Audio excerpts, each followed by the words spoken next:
यास्मीन राशिद की सदर मुमलिकत आरिफ अलवी से गुफ्तगू की मुबैना ऑडियो सामने आ गई है। कर जीअं बि कर, वॾी आहे झोली ॾे, झोली जले वेठी आहे, जेका ज़ख़्म ॾींदे बि मां तो रोक न कंदा में।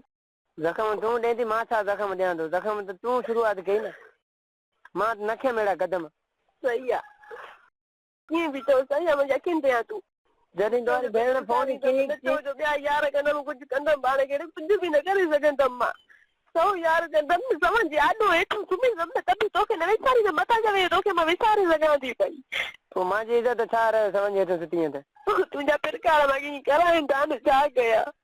छा मां तोखे छा में ॾुखियो कयूं? कहिड़ा मां गंदा प्रकार कयुमि जो तूं अहिड़ा कदम खणे थी? छा कयां मां? बाक़ी बसि तूं मासां जो कुझु कर न, तूं पाण खे छा कंदीअ? न जीअं चऊं में कयां, जो अॼु पाण खे मारियां त अॼु बि पाण खे मारे सघां थी। अच्छे बात इंतज़ाम पियो आहे मारण जो, की तूं हुकुम कर, की हा करे करे चकर चओ साईं तूं पाण खे मार त ॾे, अॼु तोखे ॿुधाए सुभाणे मुंहिंजो लाशो हिन घर खां निकिरंदे। छो मां गुनाह राति रोई रोई रोई हाल बेहाल करे छॾिया, तुंहिंजे ख़ातिर तूं इहो आहे जो पियो धमकियूं थो ॾे माॻे। छा मां धमकी ॾिनो? मां छा तोखे लांचर आयमि, तोखे बम आयमि जो मां अॼु धमकी ॾिनी? उहे बम हाणे जान छॾे, हाणे उहे रेवाला जी किलेश न हाणे वञो भई, जान छुटे न, जान को हिकिड़ो ॾींहुं भलो आहे मुंहिंजो मौत अचो।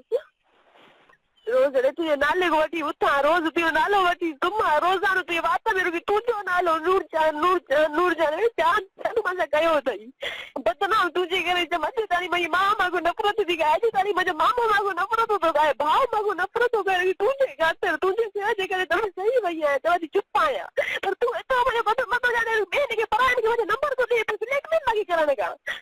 सही आहे, चओ तूं मुंहिंजो ग़लती आहे, जीअं तूं चओ, जीअं सम्झ में अचे तोखे। छा बसि हाणे बसि हिकिड़ो कदम खणां थी पई, चवां थी पई जो अचो थी अचिजो, न त भई इहो कदम जो राज़ी आहे।